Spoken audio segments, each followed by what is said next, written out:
Hello everybody and welcome to the 5 minute review. Today we've got the Legends of Eisenwald.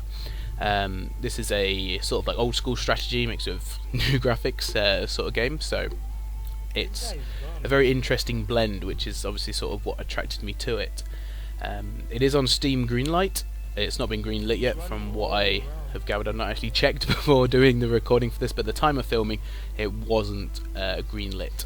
So you can still vote for it, and of course the link for it will be in the description. It has also been funded through Kickstarter as well. It got over 150%, I believe, of its funding, so that's obviously really good, and we should be expecting a very nice finished product at the end. This is just the beta version of the game which I've been playing, and which is available, I suppose, to buy through their website. So you can buy the beta, and then obviously you get the full release when it comes out. It's got some nice storytelling elements to it, so right from the get-go you have to make a decision about whether you go in, subdue a peasant revolt, or you go back and defend your castle. And those little nice features are very welcome in a game, because I like to have lots of decisions on what goes on, and lots of sort of difficult ones to make. I suppose I sort of relate that to Fable 3, at the end. Don't want to give away too much as spoilers, but there's the hard decisions to make, which really I think adds to a game like this gives a bit more gritty, a bit more sort of like medieval feeling to it, which is obviously what it is. And all that really does come in handy for the game. The artwork is very nice on the game, I have to say.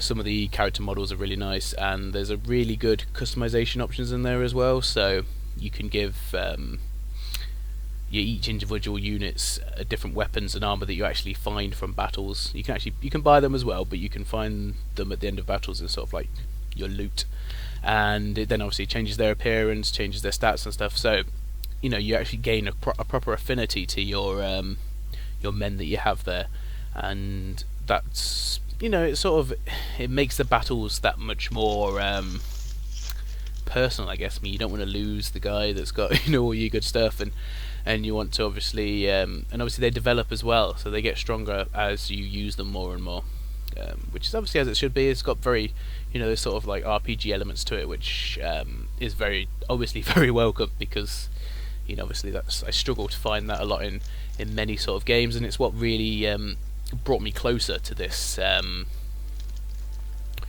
to obviously look at it and do a review and play it and such. So and obviously there is you can get horses and stuff, and they're sort of like the accessories to your guy. So you might start off as a foot knight, and then eventually get him up to a mounted lance, I suppose you could say.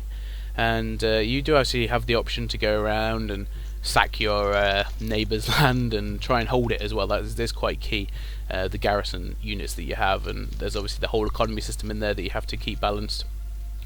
And it's definitely worth a look just for that. I can't remember how much it cost. I should have really looked. I think it was about £15, I think, to buy on their website.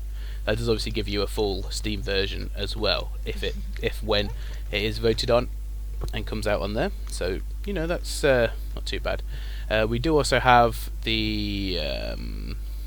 some sort of I don't know. It's got it's very medieval feel to it, and there are sort of like witches and monks and stuff, which obviously makes it obviously gives you a bit more of a fantasy feel as well to the medieval setting. So it's not just your swords and your shields. I have a maid. I think it's a maid in my team, and she goes around on heels my team, which obviously makes it a lot nicer. Just looking at system requirements now, it's very, very low. I mean, processor 2 GHz, 2 GB of memory, and a DirectX 9 graphics card. So basically, if you've got a fairly modern computer, it's going to play it effectively, which is great, because obviously you want it to be more accessible to players, and to actually give people a chance to obviously get into this game, just to make it more accessible. I'm not really sure I would call it an indie game. It does seem to be a fully fledged one of itself.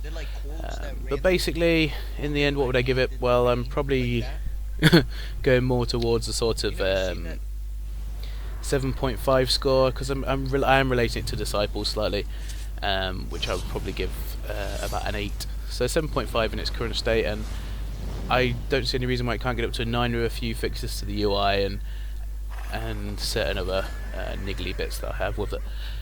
But apart from that, it's definitely worth checking out. And I've gone over on the 5-minute review, but never mind. Thank you very much for watching, and if you have any comments about the game or any questions, leave them down below, and I'll get back to you as soon as I can. Thank you very much for watching, guys. Goodbye.